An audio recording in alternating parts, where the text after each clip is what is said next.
Hello मेरे प्यारे दोस्तों, राज्यस में आप सभी का स्वागत है। चलिए आज हम बीपीएससी मेंस के लिए पाल कला की शुरुआत करते हैं। बीपीएससी मेंस के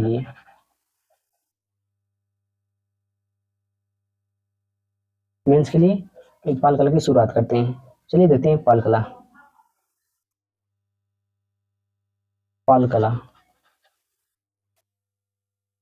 देखिए पाल कला में क्या क्या पढ़ना है उसका पहले हम ड्राफ्टिंग कर लेते हैं, ठीक है। तो पाल कला में सबसे पहले इसका हम देखते हैं सामान्य परिचय क्या है। सामान्य परिचय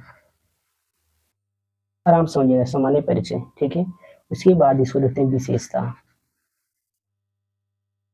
विशेषता, ठीक है। दूसरा पॉइंट में देखिए विशेषता। फिर अगला पॉइंट में देखते हैं कि जो ये पाल काल था वो धर्म पर क्या प्रभाव पड़ा। इस लिख सकते हैं इसको कि कला पर धर्म का प्रभाव, ठीक है। मेरा तीसरा पॉइंट हुआ। और मेरा चौथा पॉइंट हुआ कि इसको आलोचना आलोचना इसको करने की, आलोचना किस तरह से इसको किया गया, आलोचना, ठीक है। और जो मेरा अंतिम बचा है वो बचा है निष्कर्षण, निष्कर्ष, ठीक है। तो हम पाल कला को कितने भाग में, पाल कला को हम 1, 2, 3, 4 और 5 5 भागों में इसको बांट के देखेंगे पाल कला को। पहला पाल कला में देखेंगे कि उसका सामान्य परिचय क्या है, ठीक है। उसके बाद उसके देखेंगे विशेषता, और क्वेश्चन बीपीएससी बनाता है जो यहीं से बनाता है कि पाल कला की विशेषता क्या है। यहाँ से विशेषता से अधिक क्वेश्चन आ रहा है। उसके बाद बोला कि जो कला है, जो पाल कला है वह धर्म पर किस तरह से प्रभावित हुआ, किस प्रकार से अपना प्रभाव उस पर डाला, ठीक है। उसके बाद इसको हम क्या करेंगे, इसको आलोचना करेंगे। उसके बाद सबसे लास्ट में हम देंगे जो निष्कर्षण की, उसका निष्कर्ष क्या होगा। तो चलिए हम शुरुआत करते हैं। और ये जो विशेषता है, विशेषता के में रूप से देखेंगे तो विशेषता में हम देखेंगे, एक मिनट, चलिए विशेषता में हम देखेंगे, विशेषता को हम बांटेंगे 3 पार्ट में, ठीक है। इसको 3 पार्ट में बांटेंगे, 1 पार्ट, 2 पार्ट और 3 पार्ट, 3 पार्ट में इसको बांटेंगे, ठीक है। तो पहला पार्ट बांटेंगे वो उसको बोलेंगे स्थापत्य कला, स्थापत्य कला, ठीक है। और दूसरा है वह मूर्ति कला हो जाएगा, मूर्ति कला। और तीसरा है उसको हम बोलेंगे चित्रकला, चित्रकला। इसको 3 भाग में बांटेंगे, स्थापत्य कला, ठीक है पहला, दूसरा है मूर्ति कला और तीसरा है वह चित्रकला, ठीक है। और जो स्थापत्य कला है इसको भी हम बांटेंगे, ठीक है, इसको भी बांटेंगे। चलिए देख लेते हैं स्थापत्य कला, पहले देखते हैं। तो स्थापत्य कला है इसको हम 4 भाग में यहाँ से बांटते हैं, ठीक है। इसको 4 भाग में बांटेंगे, ठीक है। पहला है वो महाविहार होगा, कौन सा, महाविहार, ठीक, महाविहार। दूसरा इसको बांटेंगे वो होगा स्तूप, स्तूप। और तीसरा पार्ट में बांटेंगे वो होगा चैत्य। और जो चौथा होगा वह मंदिर होगा, क्या, मंदिर। ये मेरा 4 पार्ट हुआ, ठीक है।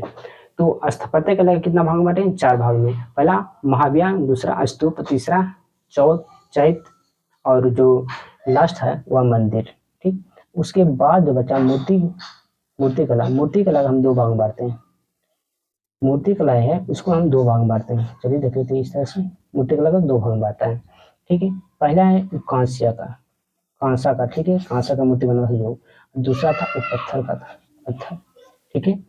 अब बचा चित्रकला, चित्रकला को भी हम 2 भागों में इसको बांटेंगे, चित्रकला को भी 2 भागों में इसको हम बांटेंगे, डालते। तो पहला है पांडुलिपि, पांडुलिपि, ठीक है, पांडुलिपि,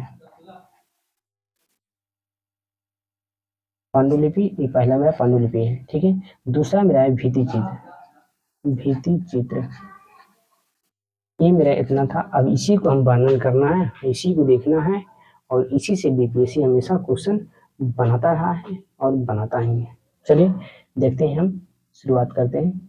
एक बार फिर से ड्राफ्टिंग कर देख लेते हैं, ठीक है।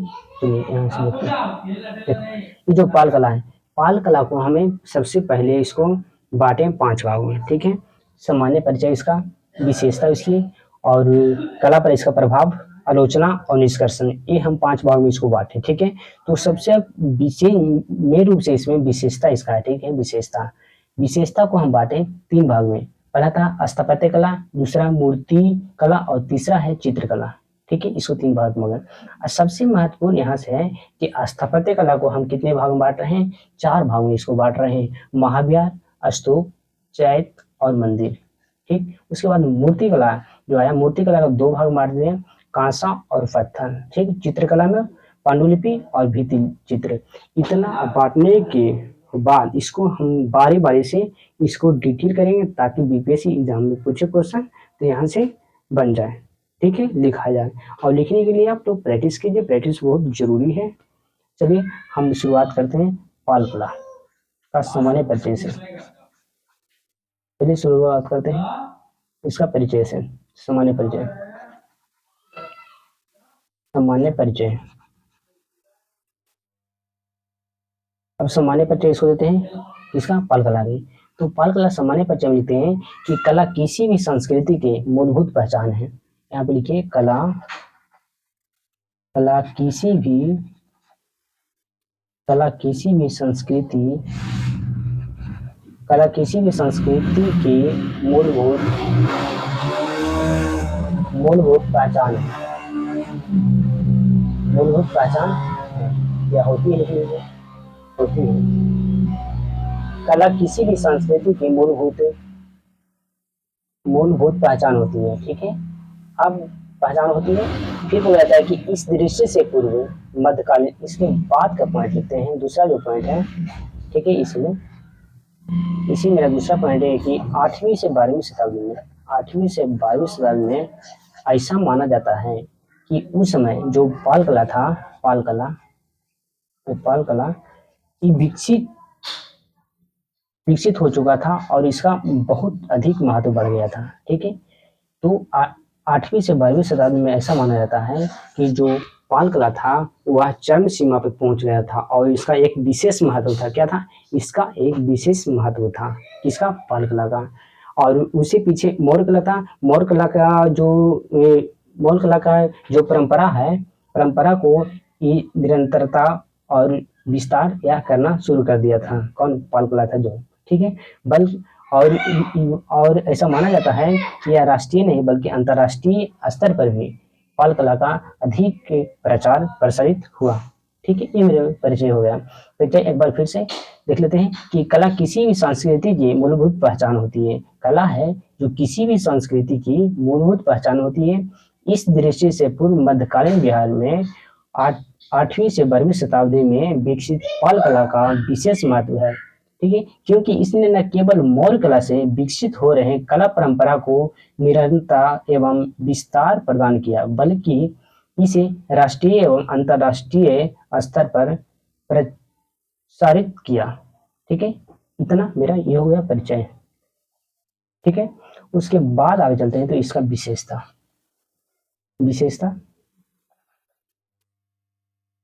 विशेषता को हम बांटे थे कितना भाग में? 3 भाग में बांटे थे, ठीक है। इसको पहला था स्थापत्य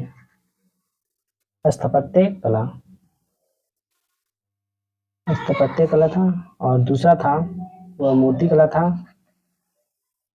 कला और तीसरा मेरा था वह था चित्रकला। इस पर विशेष बल देना है। यहाँ से वीवीआई क्वेश्चन है, यहाँ से वीवीआई क्वेश्चन है, यहाँ से विशेष ध्यान देना है इस पे, विशेषता से, ठीक है। तो सबसे पहले हम शुरुआत करते हैं स्थापत्य कला से, ठीक है। स्थापत्य कला को भी हम बांटे थे 4 भाग में। इसको हम बांटे थे 4 भाग में। पहला था महाविहार, कौन सा? महाविहार, ठीक है। दूसरा था स्तूप और तीसरा था चैत्य और चौथा था मंदिर। ये मेरा 4 गो था। पहला महाविहार था, स्तूप था, चैत्य था और मंदिर था। अब पहले इसका विशेषता हम लिखते हैं कि जो स्थापत्य कला है या जो भवन निर्माण, दोनों सेम है, स्थापत्य कला, भवन निर्माण। अब ये क्या है, इसकी विशेषता हम देखते हैं पहले, उसके बाद शुरुआत करते हैं, ठीक है। तो स्थापत्य कला या इसी को कहते हैं भवन निर्माण, ठीक है। तो इसमें लिखेंगे कि जो भवन निर्माण कला के क्षेत्र में पाल कला में अनेक महाविहार, इसने सबसे पहले क्या किया था कि जो पाल कला था इसमें अनेक महाविहार, स्तूप, चैत्य एवं देखिए यहाँ से कि इसने आया था तो महाविहार, स्तूप, चैत्य और मंदिर, ये सब बनाने इसने पाल कला में शुरू किया था। ठीक है, ये सब निर्माण शुरू हो गया। इस काल में स्थापत्य कला पर धर्म का, इसके बाद इसमें धर्म पर अधिक प्रभाव दिखाई पड़ता है। ठीक है, विभिन्न विहारों की जब बात करते हैं तो इसमें महाविहार में उदनपुरी, नालंदा, विक्रमशिला एवं सोमपुरा, ये सब जो 3-4 जगह आया था। देखिए यहाँ से चलिए कि जो महाविहार था, महाविहारों में देखिए ये था नालंदा, विक्रमशिला,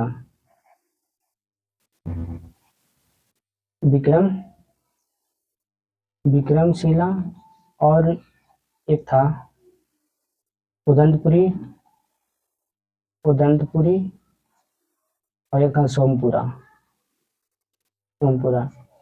ये सब जगह था।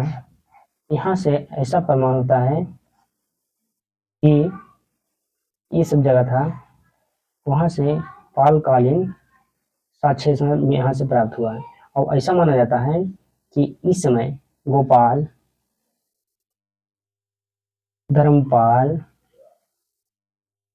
और देवपाल ये सब के शासक में यहाँ पे स्थापत्य की स्थापना हुई थी। ठीक है, उसके बाद चलते हैं कि नालंदा में जो नालंदा है, नालंदा में विभिन्न युगों में बने मंदिर, स्तूप और विहार आदि का संबंध में पाल शासकों का प्रमुख योगदान रहा। उसके बाद की बात करते हैं तो इस काल में बौद्ध भिक्षुओं के लिए बने आवास एक निश्चित योजना को प्रदर्शित करता है। ठीक है, तो विक्रमशिला जो विश्वविद्यालय था, विक्रमशिला महाविहार में अवशेष पालयुगीन स्थापत्य कला की विशिष्टता को प्रदर्शित करता है। यहाँ एक मंदिर और स्तूप के अवशेष मिले हैं। ठीक, उसके बाद सबसे आगे सबसे महत्वपूर्ण है कि इसके अतिरिक्त एक कहलगाम जगह है जो भागलपुर में बताएं, वहाँ पे गुफा मिला है। और जो गया में आपको पता होगा विष्णुपद जो मंदिर है, विष्णुपद मंदिर के ऊपर अर्ध मंडप है, वह इसी काल में यानी पाल काल में ही उसको बनाया गया था। और ऐसा माना जाता है कि वहाँ पे बहुत सारे लोग पूजा करने के लिए भी आते हैं। ठीक है, अब ये मेरा हो गया इसका। ठीक है, अब इससे आगे चलते हैं तो स्थापत्य कला की मुख्य जो विशेषता है उसको देखेंगे। ठीक है, ओके, ऑल द बेस्ट।